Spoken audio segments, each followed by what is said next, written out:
श्री कृष्ण का परिवार समेत द्वारका को लौट जाना, वाण का तांडव नृत्य द्वारा शिव को प्रसन्न करना, शिव द्वारा उसे अनन्याय वरदानों के साथ महाकालत्व की प्राप्ति। कुछ बोल लोगे जी? आगे चलूं। सनत कुमार जी कहते हैं, महाप्राज्ञ व्यास जी, लोक लीला का अनुसरण करने वाले श्री कृष्ण और शंकर की उस परम अद्भुत कथा को श्रवण करो। तात जब भगवान रुद्र लीलावश पुत्रों तथा गणों सहित सो गए, तब दैत्यराज वाण श्री कृष्ण के साथ युद्ध करने के लिए प्रस्थित हुआ।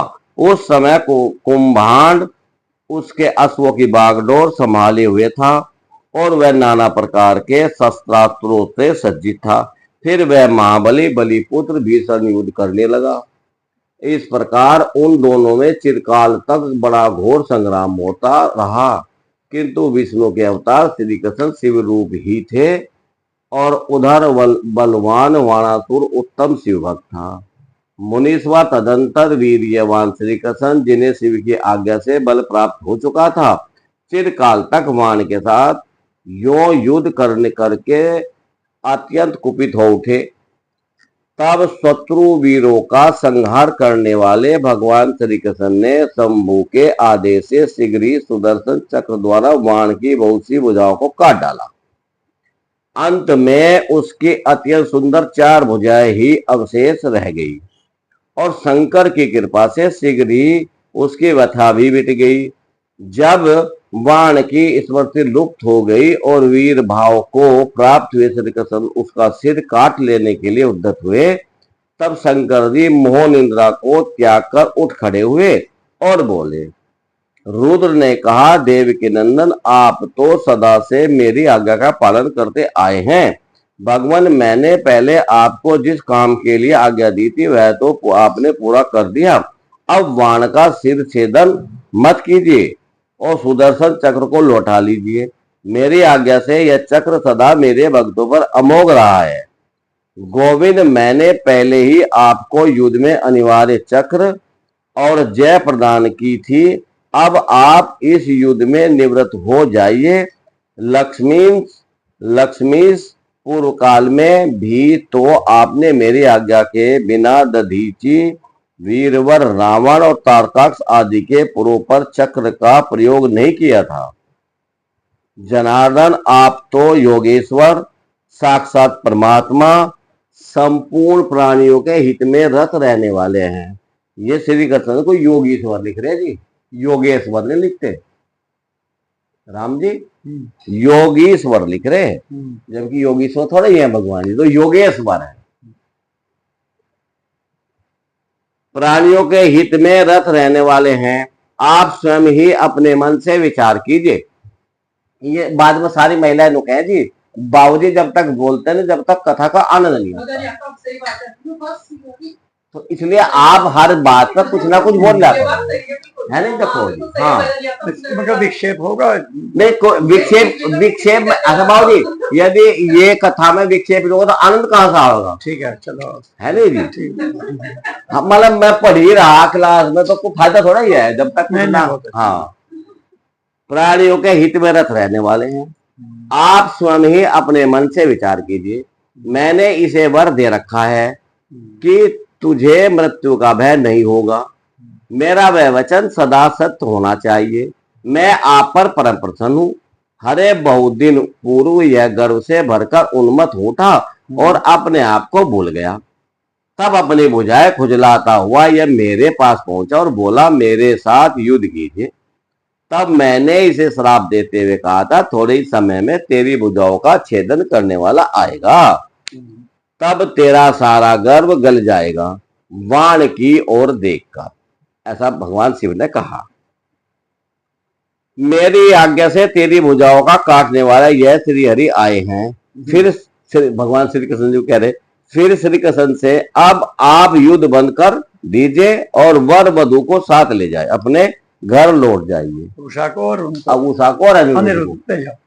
यो कहकर महेश्वर ने उन दोनों में मित्रता करा दी और उनकी आज्ञा ले में पुत्रों और गणों के साथ अपने निवास स्थान को चले गए। सनत कुमार जी कहते हैं, मुने शंभु का कथन सुनकर अक्षत शरीर वाले, अक्षत मतलब जिसका क्षेत्र ना हुआ हो, श्री कृष्ण ने सुदर्शन को लौटा लिया और विजयश्री से सुशोभित हो मेवाणासुर के अंतःपुर में पधारे। वहां उन्होंने उषा सहित अनिरुद्ध को आश्वासन दिया और वाण द्वारा दिए गए अनेक प्रकार के रत्न समूहों को ग्रहण किया। उषा की सखी परम योगिनी चित्रलेखा को पाकर तो श्री कृष्ण को महान हर्ष हुआ। इस प्रकार शिव के आदेशानुसार जब उनका सारा कार्य पूर्ण हो गया, तब मैं श्री हरि हृदय से शंकर को प्रणाम कर और बलिपुत्र वाणासुर की आज्ञा ले परिवार समेत अपनी पुरी को लौट गए। द्वारका में पहुंचकर उन्होंने गरुड़ को विदा कर दिया। फिर हर्ष पूर्वक मित्रों से मिले और स्वेच्छानुसार आचरण करने लगे। इधर नंदीश्वर ने वाणासुर को समझाकर यह कहा, भक्त शार्दुल, तुम बारंबार शिव जी का स्मरण करो, मैं भक्तों पर अनुकंपा करने वाले हैं। अतः उन आदि गुरु शंकर में मन समाहित करके नित्य उनका महोत्सव करो। तब द्वेष रहित हुआ महामनस्वी बाण नंदी के कहने से धैर्य धारण करके तुरंत ही शिव स्थान को गया। वहां पहुंचकर उसने नाना प्रकार के स्रोतों द्वारा शिव जी की स्तुति की और प्रणाम किया। फिर वह पादों से ठुमकी लगाते हुए और हाथों को घुमाते हुए नाना प्रकार के आलीढ़ और प्रलीढ़ आदि प्रमुख स्थानों को द्वारा सुशोभित नृत्यों में प्रधान तांडव नृत्य करने लगा। उस समय वह हजारों प्रकार के मुख द्वार बाजा बजा रहा था और बीच बीच में भौं को मटकाकर तथा सिर को कंपाकर सहस्त्रों प्रकार के भाव भी प्रकट करता जाता। इस प्रकार नृत्य में मस्त हुए महाभक्त वाणासुर ने महान नृत्य करके नतमस्तकों त्रिशूलधारी चंद्रशेखर भगवान रुद्र को प्रसन्न कर लिया। तब नाच गान के प्रेमी भक्त वत्सल भगवान हर्षित होकर वाण से बोले। रुद्र ने कहा, बाली पुत्र प्यारे वाण, तेरे नृत्य से मैं संतुष्ट हो गया हूं, अतः जितेंद्र तेरे मन में जो अभिलाषा हो उसके अनुरूप मांग। सनत कुमार जी कहते हैं, मुने शंभु की बात सुनकर दैत्यराज वाण ने इस प्रकार वर मांगा, मेरे घाव भर जाएं, बाहु युद्ध की क्षमता बनी रहे, मुझे अक्षय गण नायकत्व प्राप्त हो, सोनितपुर में उषा पुत्र अर्थात मेरे दोहित का राज हो, देवताओं से तथा विशेष करके विष्णु से मेरा बैर भाव मिट जाए, मुझ में रजोगुण और तमोगुण से युक्त दूषित दैत्य भाव का पुनः उदय न। अच्छी बात कर रहा जी इसमें।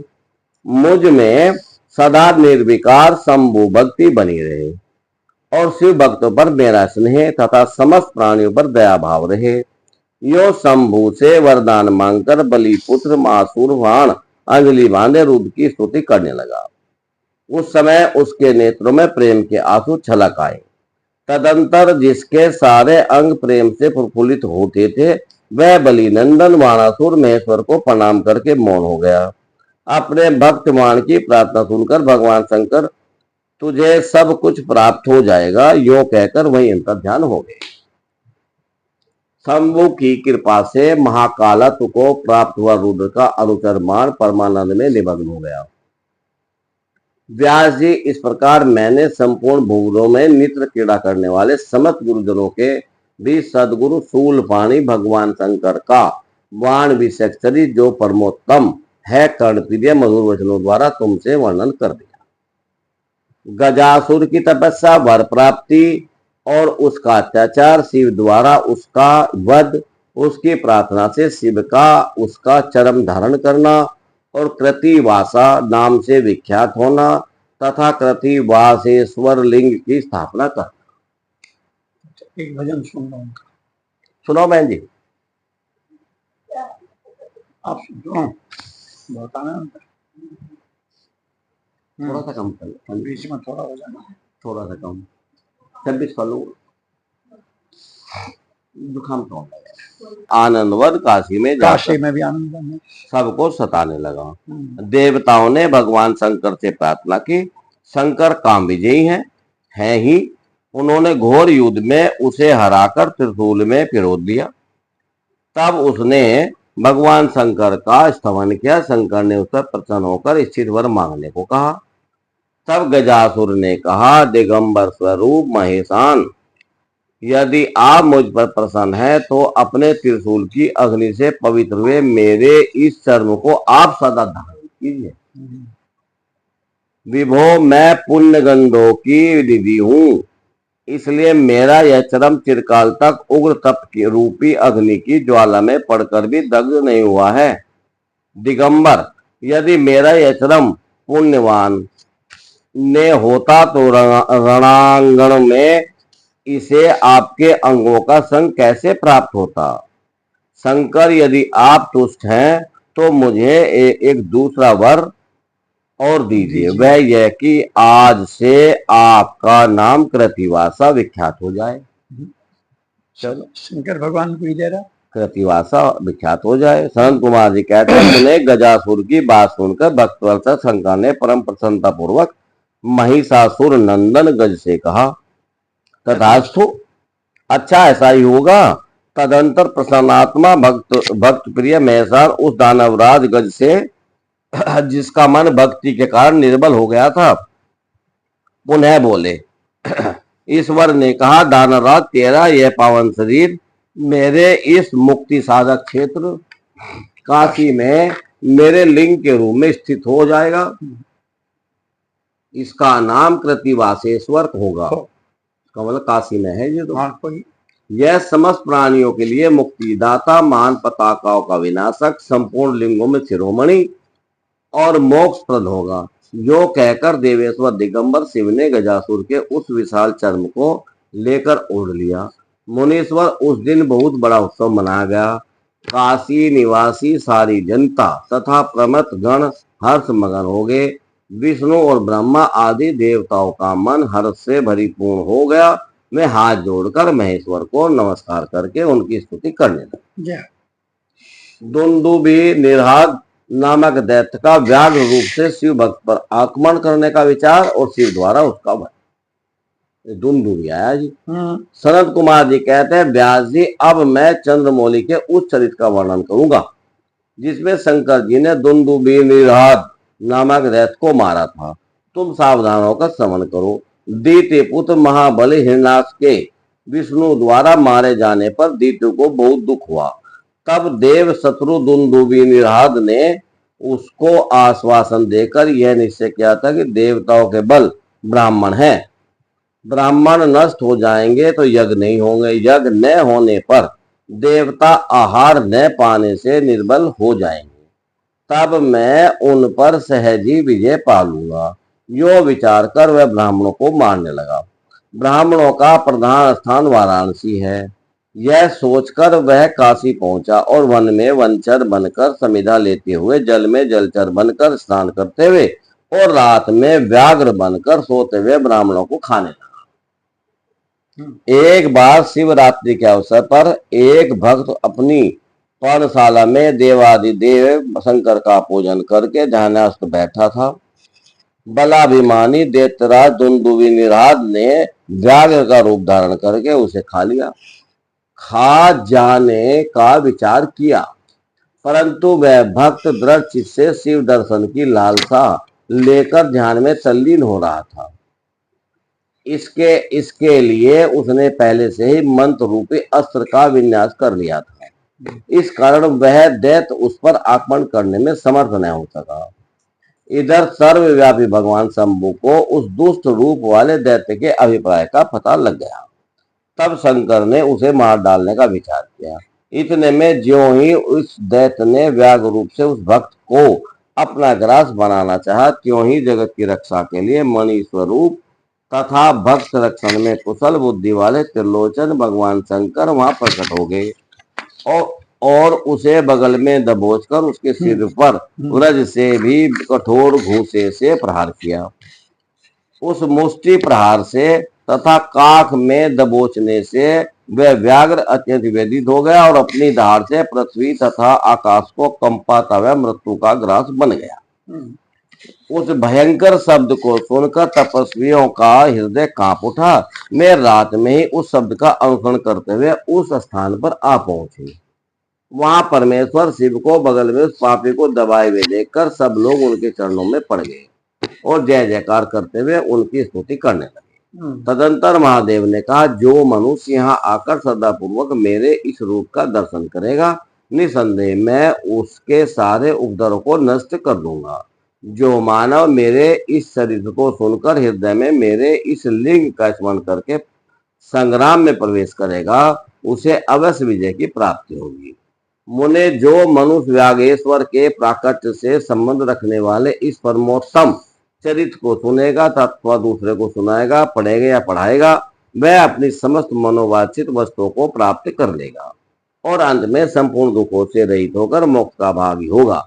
शिव लीला संबंधी अमृतमय अक्षरों से परिपूर्ण यह अनुपम आख्यान स्वर्ग, यश और आयु का देने वाला तथा पुत्र पौत्र की वृद्धि करने वाला है। विदल उत्पल नामक दैत्यों का पार्वती पर मोहित होना और पार्वती का कंदुक प्रहार द्वारा उनका काम समाप्त करना, कंदुकेश्वर की स्थापना और उनकी महिमा। सनत कुमार जी कहते हैं, व्यास जी, जिस प्रकार परमेश्वर शिव ने संकेत से दैत्य को लक्ष्य बनाकर अपनी प्रिय द्वारा उसका वध कराया था, उनके उस चरित्र को तुम परम प्रेम पूर्वक स्मरण करो। विदल और उत्पल नामक दो महादैत्य थे। उन्होंने ब्रह्मा जी से किसी पुरुष के हाथ से न मरने का वर प्राप्त करके सब देवताओं को जीत लिया था। तब देवताओं ने ब्रह्मा जी के पास जाकर अपना दुख सुनाया। उनकी कष्ट कहानियां सुनकर ब्रह्मा ने उनसे कहा, तुम लोग शिवा सहित शिव का आदर पूर्वक स्मरण करके धैर्य धारण करो, वे दोनों दैत्य निश्चय ही देवी के हाथों मारे जाएंगे। शिवा सहित शिव परमेश्वर कल्याणकर्ता और भक्त वत्सल है, मैं शीघ्र ही तुम लोगों का कल्याण करेंगे। सनत कुमार जी कहते हैं, मुने, देवों से यूं कहकर ब्रह्मा जी शिव का स्मरण करते हुए मौन हो गए। तब देवगण भी आनंदित होकर अपने अपने धाम को लौट गए। एक समय नारद जी के द्वारा पार्वती के सौंदर्य की प्रशंसा सुनकर वे दोनों दैत्य उनका अपहरण करने की बात सोचने लगे और पार्वती जी जहां गेंद उछाल रही थी वहीं वे जाकर आकाश में विचरने लगे। वे दोनों घोर दुराचारी थे। उनका मन अत्यंत चंचल हो रहा था। वे गुणों का रूप धारण करके अंबिका के निकट आए। तब दुष्टों का संहार करने वाले शिव ने अवहेलना पूर्वक उनकी ओर देखकर उनके नेत्रों में प्रकट हुई चंचलता के कारण तुरंत उन्हें पहचान लिया। फिर तो सर्वस्वरूपी महादेव ने दुर्गति नाशनी दुर्गा का कटाक्ष द्वारा सूचित कर दिया कि ये दोनों दैत्य हैं, रण गण नहीं है। तब पार्वती अपने स्वामी महाकौतुकी परमेश्वर शंकर के उस नेत्र संकेत को समझ गई। तदंतर सर्वज्ञ शिव की अर्धांगिनी पार्वती ने उस संकेत को समझकर उसी गेंद से एक साथ ही उन दोनों पर चोट की। तब महादेवी की गेंद से आहत होकर वे दोनों महाबली दुष्ट दैत्य चक्कर काटते हुए उसी प्रकार भूतल पर गिर पड़े, जैसे वायु के झोंकों से चंचल होकर दो पके हुए ताड़ के फल अपनी डंठल से टूटकर गिर पड़े, अथवा जैसे वृक्ष के आघात से महागिरी के दो शिखर ढह जाते हैं। इस प्रकार अकार्य करने के लिए उद्यत उन दोनों महादैत्यों को धराशायी करके वह गेंद लिंग रूप में परिणित हो गया। समस्त दुष्टों का निवारण करने वाला वह लिंग कंदुकेश्वर के नाम से विख्यात हुआ और ज्येष्ठेश्वर के समीप स्थित हो गया। काशी में स्थित कंदुकेश्वर लिंग दुष्टों का विनाशक, भोग मोक्ष का प्रदाता, कंदुकेश्वर महाराज की जय हो। सारे बनते जा रहे। हाँ, सारे लिंगों में नाम आ जाएगा। यहाँ हथियार के नाम से हो गया कंदुकेश्वर। गेंद से मारा तो गेंद कहता है कंदुकेश्वर दुष्टों का विनाशक। सब होंगे वहाँ, यहाँ है जी, काशी जी में सब आसपास होंगे। जो मनुष्य इस अनुपम आख्यान को हर्षपूर्वक सुनता सुनाता अथवा पढ़ता है, उसे भय का दुख कहाँ। वैसे इस लोक में नाना प्रकार के संपूर्ण उत्तोत्तम सुखों को भोगकर अंत में देव दुर्लभ दिव्य गति को प्राप्त कर लेता है।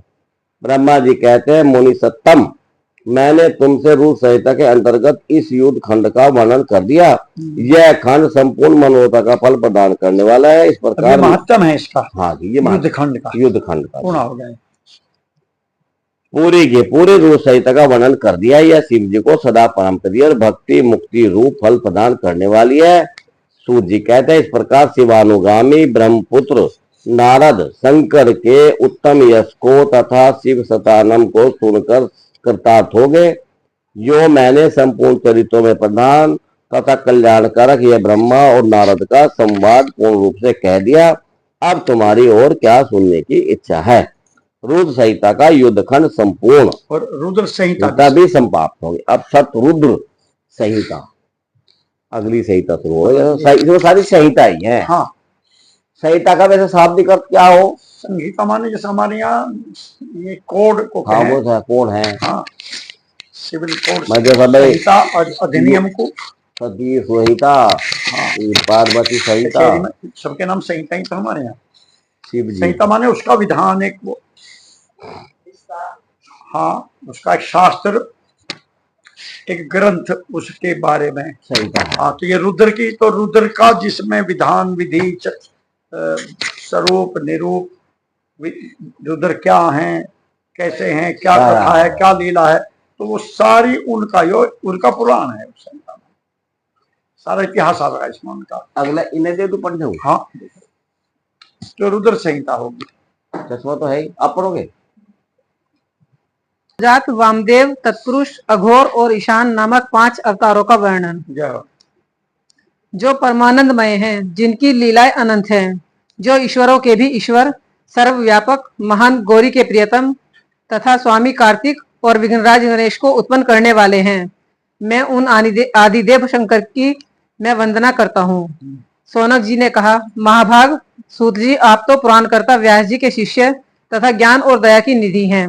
अतः अब आप शंभु के उन अवतारों का वर्णन कीजिए जिनके द्वारा उन्होंने सत्पुरुषों का कल्याण किया है। सूत जी बोले, शौनक जी, आप तो मननशील व्यक्ति हैं, अतः अब मैं आपसे शिव जी के उन अवतारों का वर्णन करता हूँ। आप अपनी इंद्रियों को वश में करके सद्भक्ति पूर्वक मन लगाकर श्रवण कीजिए। मुने, पूर्व काल में सनत कुमार जी ने नंदीश्वर से जो सत्पुरुषों की गति तथा शिव स्वरूप ही हैं, यही प्रश्न किया था। उस समय नंदीश्वर ने शिव जी का स्मरण करते हुए उन्हें यूं उत्तर दिया था।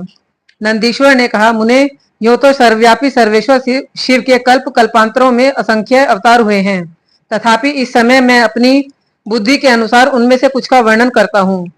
19वां कल्प जो श्वेत लोहित नाम से विख्यात है, उसमें शिवजी का सदोजात नामक अवतार हुआ था। वह उनका प्रथम अवतार कहलाता है। उस कल्प में जब ब्रह्मा परब्रह्मा का ध्यान कर रहे थे, उसी समय एक श्वेत और लोहित वर्ण वाला शिखाधारी कुमार उत्पन्न हुआ। उसे देखकर ब्रह्मा ने मन ही मन विचार किया। जब उन्हें यह ज्ञात हो गया कि यह पुरुष ब्रह्म रूपी परमेश्वर है, तब उन्होंने अंजलि बांधकर उसकी वंदना की। फिर जब भुवनेश्वर ब्रह्मा को पता लग गया कि यह सदोजात कुमार शिव ही हैं, तब उन्हें महान हर्ष हुआ। वे अपनी सद्बुद्धि से बारंबार उस ब्रह्म का चिंतन करने लगे। ब्रह्मा जी ध्यान कर ही रहे थे कि वहां श्वेत वर्ण वाले 4 यशस्वी कुमार प्रकट हुए। वे परमोत्कृष्ट ज्ञान संपन्न तथा परब्रह्म के स्वरूप थे। उनके नाम थे सुनंद, नंदन, विष्णुनंदन, विष्णुनद, नंद और उपनंदन। ये सब के सब महात्मा थे और ब्रह्मा जी के शिष्य हुए। इनसे वह ब्रह्मलोक व्याप्त हो गया। तदंतर सदोजात रूप से प्रकट हुए परमेश्वर शिव ने परम प्रसन्न होकर ब्रह्मा को ज्ञान तथा सृष्टि रचना की शक्ति प्रदान की। यह सदोजात नामक पहला अवतार हुआ। तदंतर रक्त नाम से प्रसिद्ध 20वां कल्प आया। उस कल्प में ब्रह्मा जी ने रक्त वर्ण का शरीर धारण किया था। जिस समय ब्रह्मा जी पुत्र की कामना से ध्यान कर रहे थे, उसी समय उनके शरीर से एक पुत्र प्रकट हुआ। उसके शरीर पर लाल रंग की माला और लाली वस्त्र शोभा पा रहे थे। उसके नेत्र भी लाल थे और वह आभूषण भी लाल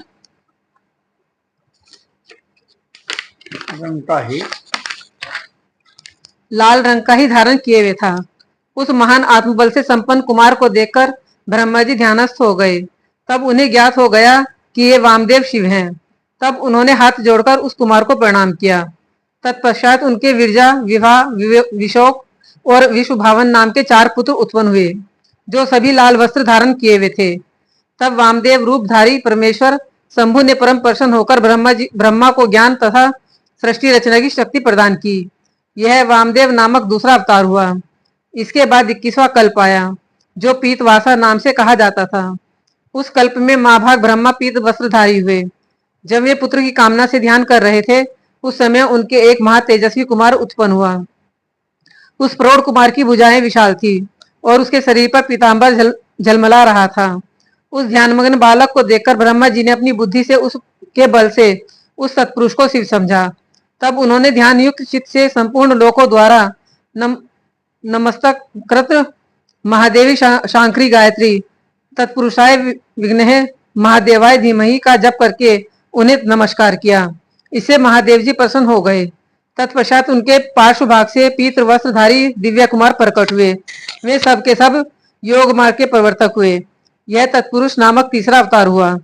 तत्पश्चात स्वयंभू ब्रह्मा के उस पीत वर्ण नामक कल्प के बीत जाने पर पुनः दूसरा कल्प प्रवृत्त हुआ। उसका नाम शिव था। जब एकाणव की दशा में 1 सहस्त्र दिव्य वर्ष व्यतीत हो गए, तब ब्रह्मा जी प्रजाओं की सृष्टि करने की इच्छा से दुखी हो विचार करने लगे। उस समय उन महातेजस्वी ब्रह्मा के समक्ष एक कुमार उत्पन्न हुआ। उस महापराक्रमी बालक के शरीर का रंग काला था। वह अपने तेज से उद्दीप्त हो रहा था तथा काला वस्त्र, काली पगड़ी और काला यज्ञोपवीत धारण किए हुए था। उसका मुकुट भी काला था और स्नान के पश्चात अनुलेपन चंदन भी काले रंग का ही था। उन भयंकर पराक्रमी महामनस्वी देव देवेश्वर अलौकिक कृष्ण पिंगल वर्ण वाले अघोर को देखकर ब्रह्मा जी ने उनकी वंदना की। तत्पश्चात ब्रह्मा जी उन भक्तवत्सल अविनाशी अघोर को महाब्रह्म रूप समझकर इष्ट वचनों द्वारा उनकी स्तुति करने लगे। तब उनके पार्श्व भाग से कृष्ण वर्ण वाले तथा काले रंग का अनुलेपन धारण किए हुए 4 महामनस्वी कुमार उत्पन्न हुए। वे सब के सब परम तेजस्वी, अव्यक्त नामा तथा शिव सरीखे स्वरूप वाले थे। उनके नाम थे कृष्ण, कृष्णशिख, कृष्णस्य और कृष्ण कंठक धर्क। इस प्रकार उत्पन्न होकर उन महात्माओं ने ब्रह्मा जी की सृष्टि रचना के निमित्त महान अद्भुत घोर नामक योग का प्रचार किया। यह अघोर नामक चौथा अवतार हुआ। मुनीश्वरों, तदंतर ब्रह्मा का दूसरा कल्प प्रारंभ हुआ। वह परम अद्भुत था और विश्व रूप नाम से विख्यात था। उस कल्प में जब ब्रह्मा जी पुत्र की कामना से मनी मन शिव जी का ध्यान कर रहे थे, उसी समय महान सिंहनाद करने वाली विश्व रूपा सरस्वती प्रकट हुई तथा उसी प्रकार परमेश्वर भगवान ईशान प्रादुर्भूत हुए, जिनका वर्ण शुद्ध स्फटिक के समान उज्जवल था और जो समस्त आभूषणों से विभूषित थे। उन अजन्मा, सर्वव्यापी, सर्वांतर्यामी, सब कुछ प्रदान करने वाले, सर्व स्वरूप, सुंदर स्वरूप रूप वाले तथा अरूप ईशान को देखकर ब्रह्मा जी ने उन्हें प्रणाम किया। तब शक्ति सहित विभु ईशान ने भी ब्रह्मा को सन्मार्ग का उपदेश देकर 4 सुंदर बालकों की कल्पना की। उन उत्पन्न हुए शिशुओं का नाम था जटी, मुंडी, शिखंडी और अर्धमुंड। वे योगानुसार सद्धर्म का पालन करके योग गति को प्राप्त हो गए। यह ईशान नामक 5वां अवतार हुआ। सर्वज्ञ सनत कुमार जी, इस प्रकार मैंने जगत की हित कामना से सदोजात आदि अवतारों का प्राकट्य संक्षेप में वर्णन किया। उनका यह सारा लोक हितकारी व्यवहार यथा तथ्य रूप से ब्रह्मांड में विद्यमान है। महेश्वर की ईशान पुरुष, घोर, वामदेव और ब्रह्मा, ये 5 मूर्तियां विशेष रूप से प्रसिद्ध हैं। इनमें ईशान, जो विश्वरूप तथा सबसे बड़ा है, पहला कहा जाता है। वह साक्षात प्रकृति के भोक्ता क्षेत्रज्ञ में निवास करता है। शिवजी का दूसरा स्वरूप तत्पुरुष नाम से ख्यात है। वह गुणों के आशय रूप तथा भोग्य सर्वज्ञ में अधिष्ठित है। पिनाकधारी शिव का जो अघोर नामक तीसरा स्वरूप है, वह धर्म के लिए अंगों सहित बुद्धि तत्व का विस्तार करके अंदर विराजमान रहता है। वामदेव नाम वाला शंकर का चौथा स्वरूप अहंकार का अधिष्ठान है। वह सदा अनेकों प्रकार का कार्य करता रहता है। विचारशील बुद्धिमानों का कथन है कि शंकर का ईशान संज्ञक स्वरूप सदा कर्ण, वाणी और सर्वव्यापी आकाश का अधीश्वर है तथा महेश्वर का पुरुष नामक रूप त्वक, पाणी और स्पर्श पूर्ण विशिष्ट वायु का स्वामी है। मनीषीगण अघोर नामक नाम वाले रूप को शरीर, रस, रूप और अग्नि का अधिष्ठान बतलाते हैं। शंकर जी का वामदेव संज्ञक स्वरूप रसना, वायु, रस और जल का स्वामी कहा जाता है। प्राण, उपस्थ, गंध और पृथ्वी का ईश्वर शिवजी का सदोजात नामक रूप बताया जाता है। कल्याणकामी मनुष्यों को शंकर जी के इन स्वरूपों की सदा प्रयत्न पूर्वक वंदना करनी चाहिए, क्योंकि ये श्रेय प्राप्ति में एकमात्र हेतु हैं। जो मनुष्य इन सदोजात आदि अवतारों के प्राकट्य को पढ़ता अथवा सुनता है, वह जगत में समस्त काम्य भोगों का उपभोग करके अंत में परम गति को प्राप्त होता है। शिव जी की अष्ट मूर्तियों का तथा अर्धनारीश्वर रूप का सविस्तार वर्णन। नंदीश्वर कहते हैं, ऐश्वर्यशाली मुने, अब तुम महेश्वर के उन श्रेष्ठ अवतारों का वर्णन श्रवण करो, जो लोक में सबके संपूर्ण कार्यों को पूर्ण करने वाले अतएव सुखदाता हैं। तात यह जगत उन परमेश्वर शंभु की 8 मूर्तियों का ही स्वरूप है। जैसे सूत में मनिया पिरोई जाती हैं, उसी तरह यह विश्व उन अष्टमूर्तियों में व्याप्त होकर स्थित है। ये प्रसिद्ध 8 मूर्तियां ये हैं: सर्व, भव, रुद्र, उग्र, भीम, पशुपति, ईशान और महादेव। शिव जी के इन सर्व आदि अष्टमूर्तियों द्वारा पृथ्वी, जल, अग्नि, वायु, आकाश, क्षेत्रज्ञ, सूर्य और चंद्रमा अधिष्ठित हैं। शास्त्र का ऐसा निश्चय है कि कल्याणकर्ता महेश्वर का विश्वभ्रात्मक रूप ही चराचर विश्व को धारण किए हुए है। परमात्मा शिव का सलीलात्मक रूप का जो समस्त जगत को जीवन प्रदान करने वाला है, भव नाम से कहा जाता है, जो जगत के बाहर भीतर वर्तमान है और स्वयं ही विश्व का भरण पोषण करता तथा स्पंदित होता है। उग्र रूपधारी प्रभु के उस रूप को सत्पुरुष उग्र कहते हैं। महादेव का जो सबको अवकाश देने वाला सर्वव्यापी आकाशमात्मक रूप है, उसे भीम कहते हैं। वह भूत वृंद का भेदक है, जो रूप समस्त आत्माओं का अधिष्ठान, संपूर्ण क्षेत्रों में निवास करने वाला और जीवों के भव पाश का छेदक है। उसे पशुपति का रूप समझना चाहिए। महेश्वर का संपूर्ण जगत को प्रकाशित करने वाला जो सूर्य नामक रूप है, उसे ईशान कहते हैं। वह द्युलोक में भ्रमण करता है। अमृतमयी रश्मियों वाला जो चंद्रमा संपूर्ण विश्व को आधारित करता है, शिव का वह रूप महादेव नाम से पुकारा जाता है। आत्मा परमात्मा शिव का 8वां रूप है। यह मूर्ति अन्य मूर्तियों की व्यापिका है, इसलिए सारा विश्व शिव में है। जिस प्रकार वृक्ष के मूल को सींचने से उसकी शाखाएं पुष्पित हो जाती हैं, उसी तरह शिव का पूजन करने से शिव स्वरूप विश्व परिपुष्ट होता है। जैसे इस लोक में पुत्र पौत्रादि आदि को प्रसन्न देखकर पिता हर्षित होता है, उसी तरह विश्व को भली भांति हर्षित देखकर शंकर को आनंद मिलता है। इसलिए यदि कोई किसी भी देहधारी को कष्ट देता है, तो निसंदेह मानो उसने अष्टमूर्ति शिव का ही अनिष्ट किया है। सनत कुमार जी, इस प्रकार भगवान शिव अपनी अष्टमूर्तियों द्वारा समस्त विश्व को अधिष्ठित करके विराजमान है। अतः तुम पूर्ण भक्ति भाव से उन परम कारण रुद्र का भजन करो। प्रिय सनत कुमार जी, अब तुम शिव जी के अनुपम अर्धनारी नर रूप का वर्णन सुनो। महाप्राज्ञ वह रूप ब्रह्मा की कामनाओं को पूर्ण करने वाला है। सृष्टि के आदि में जब सृष्टिकर्ता ब्रह्मा द्वारा रची हुई सारी प्रजाएं विस्तार को नहीं प्राप्त हुई, तब ब्रह्मा उस दुख से दुखी हो चिंताकुल हो गए। उसी समय यह आकाशवाणी हुई, ब्राह्मण, अब मैथुनी सृष्टि की रचना करो। उस व्योमवाणी को सुनकर ब्रह्मा ने मैथुनी सृष्टि उत्पन्न करने का विचार किया, परंतु इससे पहले नारियों का कुल ईशान से प्रकट ही नहीं हुआ था। इसलिए योनि ब्रह्मा मैथुनी सृष्टि रचने में समर्थ न हो सके। तब वे यों विचार कर कि शंभु की कृपा से बिना मैथुनी प्रजा उत्पन्न नहीं हो सकती, तब करने को उद्यत हुए। उस समय ब्रह्मा पराशक्ति शिवा सहित परमेश्वर शिव का प्रेम पूर्वक हृदय में ध्यान करके घोर तप करने लगे। तदंतर तपोनुष्ठान करने में लगे हुए ब्रह्मा के उस तीव्र तप से थोड़े ही समय में शिवजी प्रसन्न हो गए। तब वे कष्टहारी शंकर पूर्ण सच्चिदानंद की कामदा मूर्ति में प्रविष्ट होकर अर्धनारी नर के रूप से ब्रह्मा के निकट प्रकट हो गए। उन देवादिदेव शंकर को पराशक्ति शिवा के साथ आया देख ब्रह्मा ने दंड की भांति भूमि पर लेटकर उन्हें प्रणाम किया और फिर वे हाथ जोड़कर स्तुति करने लगे। तब विश्वकर्ता देवादिदेव महादेव महेश्वर परम प्रसन्न होकर ब्रह्मा से मेघ की सी गंभीर वाणी में बोले। ईश्वर ने कहा, मां भागवत्स, मेरे प्यारे पुत्र पिता में मुझे तुम्हारा सारा मनोरथ पूर्णतः ज्ञात हो गया है। तुमने जो इस समय प्रजाओं की वृद्धि के लिए घोर तप किया है, तुम्हारे उस तप से मैं प्रसन्न हो गया हूँ और तुम्हें तुम्हारा अभिष्ट प्रदान करूंगा। यो स्वभाव से ही मधुर तथा परम उदार वचन कहकर शिवजी ने अपने शरीर के अर्धभाग से शिवा देवी को पृथक कर दिया। तब शिव से पृथक होकर प्रकट हुई उन परमा शक्ति को देखकर ब्रह्मा विनम्र भाव से प्रणाम करके उनसे प्रार्थना करने लगे।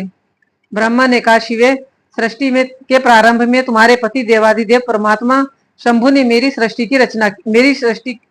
सृष्टि की थी और मेरे द्वारा सारी प्रजाओं की रचना की थी। शिवे, तब मैंने देवता आदि समस्त प्रजाओं की मानसिक सृष्टि की, परंतु बार बार रचना करने पर भी उनकी वृद्धि नहीं हो रही है। अतः अब मैं स्त्री पुरुष के समागम से उत्पन्न होने वाली सृष्टि का निर्माण करके अपनी सारी प्रजाओं की वृद्धि करना चाहता हूँ, किंतु अभी तक तुमसे अक्षय नारी कुल का प्राकट्य नहीं हुआ है। इस कारण नारी कुल की सृष्टि करना मेरी शक्ति के बाहर है। क्योंकि सारी शक्तियों का उद्गम स्थान तुम ही हो, इसलिए मैं तुम अखिलेश्वरी परमा शक्ति से प्रार्थना करता हूँ कि शिवे, मैं तुम्हें नमस्कार करता हूँ। तुम मुझे नारी कुल की सृष्टि करने के लिए शक्ति प्रदान करो, क्योंकि शिवप्रिय, इसी को तुम चराचर जगत की उत्पत्ति का कारण समझो। वरदेश्वरी, मैं तुमसे एक और वर की याचना करता हूँ। जगन्मात, कृपा करके उसे भी मुझे दीजिए। मैं तुम्हारे चरणों में नमस्कार करता हूँ। वह वर यह है, सर्वव्यापिनी जगत जननी, तुम चराचर जगत की वृद्धि के लिए अपने एक समर्थ रूप से मेरे पुत्र दक्ष की पुत्री हो जाओ। ब्रह्मा द्वारा यो याचना किए जाने पर परमेश्वरी देवी शिवा ने तथास्तु ऐसा ही होगा कहकर वह शक्ति ब्रह्मा को प्रदान कर दी। सुतरां जगन्मयी शिव शक्ति शिवा देवी ने अपनी भुवों के मध्य भाग से अपने ही समान प्रभाव वाली एक शक्ति की रचना की। उस शक्ति को देखकर देवश्रेष्ठ भगवान शंकर, जो लीलाकारी, कष्टहारी और कृपा के सागर हैं, हंसते हुए जगदम्बिका से बोले। शिवजी ने कहा, देवी, परमेष्ठी ब्रह्मा ने तपस्या द्वारा तुम्हारी आराधना की है, अतः अब तुम उन पर प्रसन्न हो जाओ और उनका सारा मनोरथ पूर्ण करो। तब शिवा देवी ने परमेश्वर शिव की उस आज्ञा को सिर झुकाकर ग्रहण किया तथा ब्रह्मा के कथनानुसार दक्ष की पुत्री होना स्वीकार कर लिया। मुने, इस प्रकार शिवा देवी ब्रह्मा को अनुपम शक्ति प्रदान करके शंभु के शरीर में प्रविष्ट हो गई। तत्पश्चात भगवान शंकर भी तुरंत ही अंतर्ध्यान हो गए। तभी से इस लोक में स्त्री भाग की कल्पना हुई और मैथुनी सृष्टि चल पड़ी। इससे ब्रह्मा को महान आनंद प्राप्त हुआ। तात, इस प्रकार मैंने तुमसे शिवजी के महान अनुपम अर्धनारी नरार्धक रूप का वर्णन कर दिया है। यह सत्पुरुषों के लिए मंगलदायक है। अर्धनारीश्वर भगवान की जय। वराह कल्प में होने वाले शिवजी के प्रथम अवतार से लेकर नवम ऋषभ अवतार तक का वर्णन। 9 अवतारों का। नंदीश्वर जी कहते हैं, सर्वज्ञ सनत कुमार जी, एक बार रुद्र ने हर्षित होकर ब्रह्मा जी से शंकर के चरित्र का प्रेम पूर्वक वर्णन किया था। वह चरित्र सदा परम सुखदायक है, उसे तुम श्रवण करो। वह चरित्र इस प्रकार है। शिवजी ने कहा था, ब्राह्मण, 12 कल्प के 7वें मनवंतर में संपूर्ण लोकों को प्रकाशित करने वाले भगवान कल्पेश्वर, जो तुम्हारे परपोत्र हैं, वह वस्तु मनु के पुत्र होंगे। तब उस मनवंतर की चतुर्युगियों के किसी द्वापर युग में मैं लोकों पर अनुग्रह करने तथा ब्राह्मणों का हित करने के लिए प्रकट होऊंगा। ब्राह्मण युग प्रवृत्ति के अनुसार उस प्रथम चतुर्युगी के प्रथम द्वापर युग में जब प्रभु स्वयं ही व्यास होंगे, तब मैं उस कलयुग के अंत में ब्राह्मणों के हितार्थ शिवा सहित श्वेत नामक महामुनि होकर प्रकट होऊंगा। उस समय हिमालय के रमणीय शिखर छागल नामक पर्वत श्रेष्ठ पर मेरे शिखाधारी 4 शिष्य उत्पन्न होंगे। उनके नाम होंगे श्वेत, श्वेतशिख, श्वेताशव और श्वेत लोहित। वे चारों ध्यान योग के आश्रय से मेरे नगर में जाएंगे। वहां वे मुझ अविनाशी को तत्व जानकर मेरे भक्त हो जाएंगे तथा जन्म, जरा और मृत्यु से रहित होकर परब्रह्म की समाधि में लीन रहेंगे। वत्स पितामह, उस समय मनुष्य ध्यान के अतिरिक्त दान, धर्म आदि कर्म हेतुक साधनों द्वारा मेरा दर्शन नहीं पा सकेंगे। दूसरे द्वापर में प्रजापति सत्यव्यास होंगे। उस समय मैं कलयुग में सुतार नाम से उत्पन्न होऊंगा। वहां भी मेरे दुंदुभी, शतरूप, ऋषिक और केतुमान नामक 4 वेदवादी द्विज शिष्य होंगे। वे चारों ध्यान योग के बल से मेरे नगर को जाएंगे और मुझ अविनाशी को तत्व जानकर मुक्त हो जाएंगे। तीसरे द्वापर में जब भार्गव नामक व्यास होंगे, तब मैं भी नगर के निकट ही दमन नाम से प्रकट होऊंगा। उस समय भी मेरे विशोक, विशेष, विपाप और पापनाशन नामक 4 पुत्र होंगे। चतुरानन, उस अवतार में मैं शिष्यों को साथ ले व्यास की सहायता करूंगा। और उस कलयुग में निवृत्ति मार्ग को सुदृढ़ बनाऊंगा। चौथे द्वापर में जब अंगिरा व्यास कहे जाएंगे उस समय मैं सुहोत्र नाम से अवतार लूंगा। उस समय भी मेरे 4 योग साधक महात्मा पुत्र होंगे। ब्राह्मण उनके नाम होंगे सुमुख, दुर्मुख, दुर्दुम और दुर्तिक्रम। उस अवसर पर भी इन शिष्यों के साथ में व्यास की सहायता में लगा रहूंगा। 5वें द्वापर में सविता व्यास नाम से कहे जाएंगे। तब मैं कंक नामक महातपस्वी योगी होऊंगा। ब्राह्मण वहां भी मेरे 4 योग साधक महात्मा पुत्र होंगे। उनके नाम बतलाता हूँ, सुनो। सनक, सनातन, प्रभावशाली सनंदन और सर्वव्यापक निर्मल तथा अहंकार रहित सनत कुमार। उस समय भी कंक नामधारी मैं सविता नामक व्यास का सहायक बनूंगा और निवृत्ति मार्ग को बढ़ाऊंगा। पुनः 6ठे द्वापर के प्रवृत्त होने पर जब मृत्यु लोक कारक व्यास होंगे और वेदों का विभाजन करेंगे उस समय भी मैं व्यास की सहायता करने के लिए लोकाक्षी नाम से प्रकट होऊंगा और निर्वर्ती पथ की उन्नति करूंगा। वहां भी मेरे 4 दृढ़वर्ती शिष्य होंगे। उनके नाम होंगे सुधामा, विरजा, संजय तथा विजय।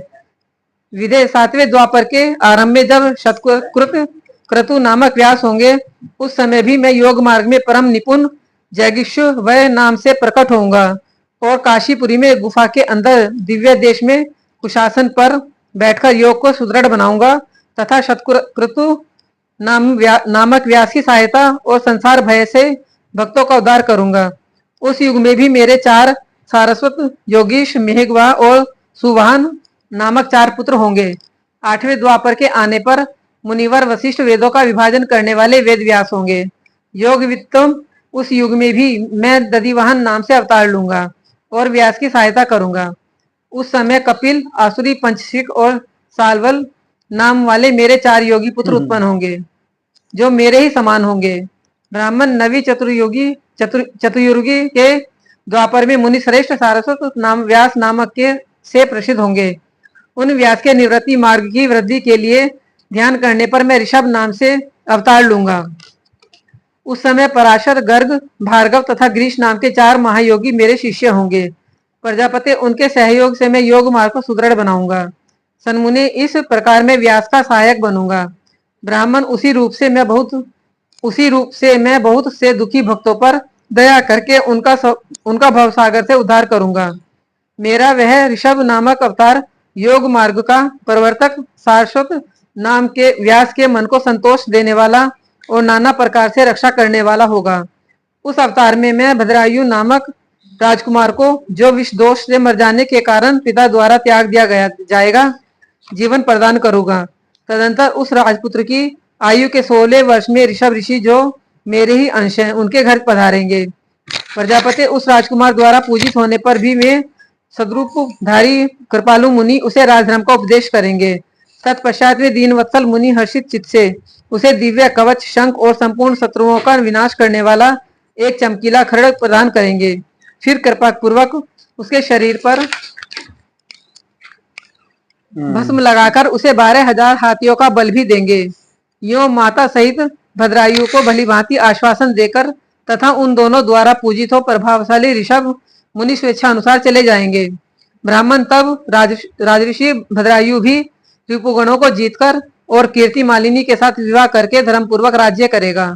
मुनि मुझे शंकर का वह ऋषभ नामक नवा अवतार ऐसा प्रभाव वाला होगा, वह सत्पुरुषों की गति तथा दीनों के लिए बंधु सा हितकारी होगा। मैंने उसका वर्णन तुम्हें सुना दिया है। यह ऋषभ चरित्र परम पावन, महान तथा स्वर्ग, यश और आयु को देने वाला है, अतः इसे प्रयत्न पूर्वक सुनाना चाहिए। शिवजी द्वारा 10वें से लेकर 28वें योगेश्वर अवतारों का वर्णन। शिवजी कहते हैं, ब्राह्मण 10वें द्वापर में त्रिधामा नाम से मुनि व्यास होंगे। वे हिमालय के रमणीय शिखर पर्वतम भृंगुतुंग पर निवास करेंगे। वहां भी मेरे श्रुति विदित 4 पुत्र होंगे। उनके नाम होंगे भृंग, बलबंधु, नरामित्र और तपोधन, केतु श्रृंग। 11वें द्वापर में जब त्रिव्रत नामक व्यास होंगे तब मैं कलयुग में गंगा द्वार में तप नाम से प्रकट होऊंगा। वहां भी मेरे लंबोदर, लंबाक्ष, केशलंब और प्रलंबक नामक 4 दृढ़व्रती पुत्र होंगे। 12वीं चतुर्युगी के द्वापर युग में शतेजा नाम के वेद व्यास होंगे। उस समय में द्वापर के समाप्त होने पर कलयुग के हेमकंचुक में जाकर अत्रि नाम से अवतार लूंगा और व्यास की सहायता के लिए निवृत्ति मार्ग को प्रतिष्ठित करूंगा। महामुने वहां भी मेरे सर्वज्ञ, समबुद्धि, साध्य और सर्व नामक 4 उत्तम योगी पुत्र होंगे। 13वें द्वापर युग में जब धर्म स्वरूप नारायण व्यास होंगे, तब मैं पर्वत श्रेष्ठ गंधमादन पर वाल खिल्या आश्रम में महामुनि बलि नाम से उत्पन्न होऊंगा। वहां भी मेरे सुदामा, काश्यप, वशिष्ठ और विरजा नामक 4 सुंदर पुत्र होंगे।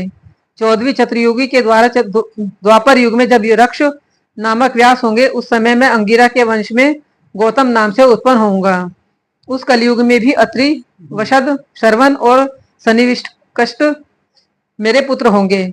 15वें द्वापर में जब त्रयारुणी व्यास होंगे, उस समय मैं हिमालय के पृष्ठ भाग में स्थित वेद शीर्ष नामक पर्वत पर सरस्वती के उत्तर तट का आश्रय ले वेद शिरा नाम से अवतार ग्रहण करूंगा। उस समय महापराक्रमी वेदशिर ही मेरा अस्त्र होगा। वहां भी मेरे 4 दृढ़ पराक्रमी पुत्र होंगे। उनके नाम होंगे कुनी, कुनीबाहु, कुशरीर और कुनेत्रक। 16वें द्वापर युग में जब व्यास का नाम देव होगा, तब मैं योग प्रदान करने के लिए परम पुण्य में गोकर्ण वन में गोकर्ण नाम से प्रकट होऊंगा। वहां भी मेरे काश्यप, उष्णा, चैवन और बृहस्पति नामक 4 पुत्र होंगे। वे जल के समान निर्मल और योगी होंगे तथा उसी मार्ग के आश्रय से शिवलोक को प्राप्त हो जाएंगे। 17वीं चतुर्युगी के द्वापर युग में देव कृतंजय व्यास होंगे। उस समय में हिमालय के अत्यंत ऊंचे एवं रमणीय शिखर महालय पर्वत पर गुहावासी नाम से अवतार धारण करूंगा, क्योंकि हिमालय शिव क्षेत्र कहलाता है। वही उतथ्य, वामदेव, महायोग और महाबल नाम से मेरे पुत्र भी होंगे। 18वीं चतुर्युगी के द्वापर युग में जब ऋतंजय व्यास होंगे, तब मैं हिमालय के उस सुंदर शिखर पर, जिसका नाम शिखंडी पर्वत है और जहां महान पुण्य में सिद्ध क्षेत्र तथा सिद्धों द्वारा सेवित शिखंडी वन भी है, शिखंडी नाम से उत्पन्न होऊंगा। वहां भी वाच, सर्वा, रुचिक, यया, शयावास्य और यतीश्वर नामक मेरे 4 तपस्वी पुत्र होंगे। 19वें द्वापर में महामुनि भरद्वाज व्यास होंगे। उस समय भी मैं हिमालय के शिखर पर माली नाम से उत्पन्न होऊंगा और मेरे सिर पर लंबी लंबी जटाएं होंगी। वहां भी मेरे सागर कैसे गंभीर स्वभाव वाले हिरण्यानामा, कौशल्य, लोकाक्षी और प्रधिमी नामक पुत्र होंगे। 20वीं चतुर्युगी के द्वापर में होने वाले व्यास का नाम गौतम होगा। तब मैं भी हिमवान के पृष्ठ भाग में स्थित पर्वत श्रेष्ठ 28 पर, जो सदा देवता, मनुष्य, यक्षेंद्र, सिद्ध और चारणों द्वारा अधिष्ठित रहता है, 28 नाम से अवतार धारण करूंगा। उस युग के मनुष्य 28 के प्रेमी होंगे।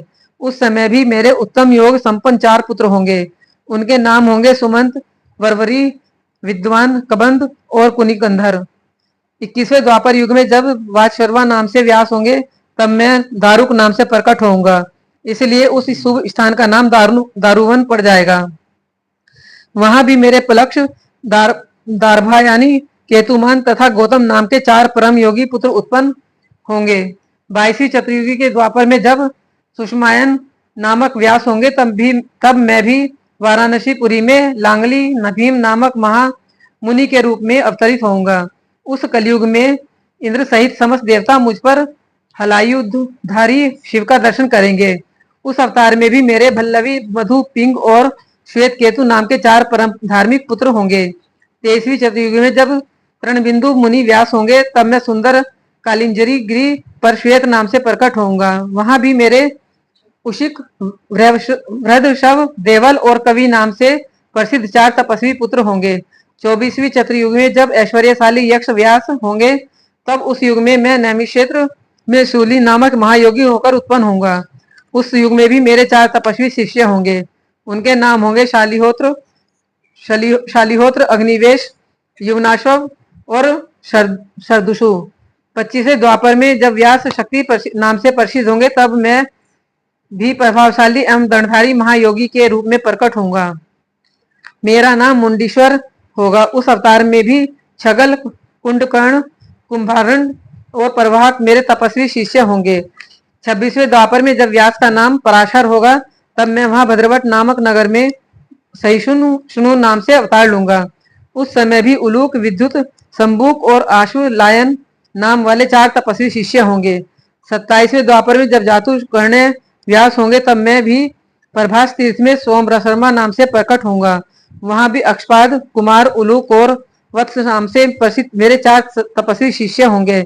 28वें द्वापर में जब भगवान श्री हरि पराशर के पुत्र रूप में द्वैपायन नामक व्यास होंगे तब पुरुषोत्तम श्री कृष्ण अपने छठे अंश से वसुदेव के श्रेष्ठ पुत्र के रूप में उत्पन्न होकर वासुदेव कहलाएंगे। उसी समय योगात्मा मैं भी लोगों को आश्रय में डालने के लिए योग माया के प्रभाव से ब्रह्मचारी का शरीर धारण करके प्रकट होऊंगा। फिर शमशान भूमि में मृत रूप से पड़े हुए अविच्छिन्न शरीर को देखकर मैं ब्राह्मणों के हित साधन के लिए योग माया के आश्रय से उसमें घुस जाऊंगा और फिर तुम्हारे तथा विष्णु के साथ मेरुगिर की पुण्यमयी दिव्य गुफा में प्रवेश करूंगा। ब्राह्मण वहां मेरा नाम लकुली होगा। इस प्रकार मेरा यह काया अवतार उत्कृष्ट सिद्ध क्षेत्र कहलाएगा और यह जब तक पृथ्वी कायम रहेगी तब तक लोक में परम विख्यात रहेगा। उस अवतार में भी मेरे 4 तपस्वी शिष्य होंगे। उनके नाम कुशिक, गर्ग, मित्र और पौरुष्य होंगे। वे वेदों के परमगामी ऊर्ध्वरेता ब्राह्मण योगी होंगे और माहेश्वर योग को प्राप्त करके शिवलोक को चले जाएंगे।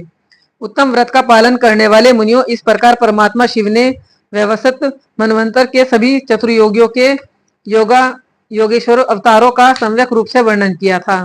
विभो 28 व्यास क्रम से एक एक करके प्रत्येक द्वापर में होंगे और योगेश्वर अवतार प्रत्येक कलयुग में के प्रारंभ में प्रत्येक योगेश्वर अवतार के साथ उनके 4 अविनाशी शिष्य भी होंगे जो महान शिव भक्त और योग माया की वृद्धि करने वाले होंगे।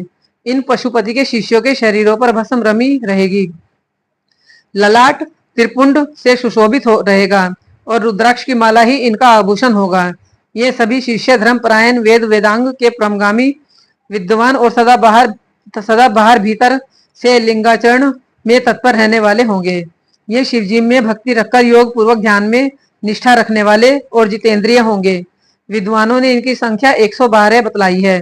इस प्रकार मैंने 28 युगों के क्रम से मनु से लेकर कृष्ण अवतार पर्यंत सभी अवतारों के लक्षणों का वर्णन कर लिया है। जब श्रुति समूहों का वेदांत के रूप में प्रयोग होगा तब उस कल्प में कृष्ण द्वैपायन व्यास होंगे। योग महेश्वर ने ब्रह्मा जी पर अनुग्रह करके योगेश्वर अवतारों का वर्णन किया और फिर वे देवेश्वर उनकी ओर दृष्टिपात करके वहीं अंतर्ध्यान हो गए। नंदीश्वर अवतार का वर्णन बस फिर समय हो रहा है।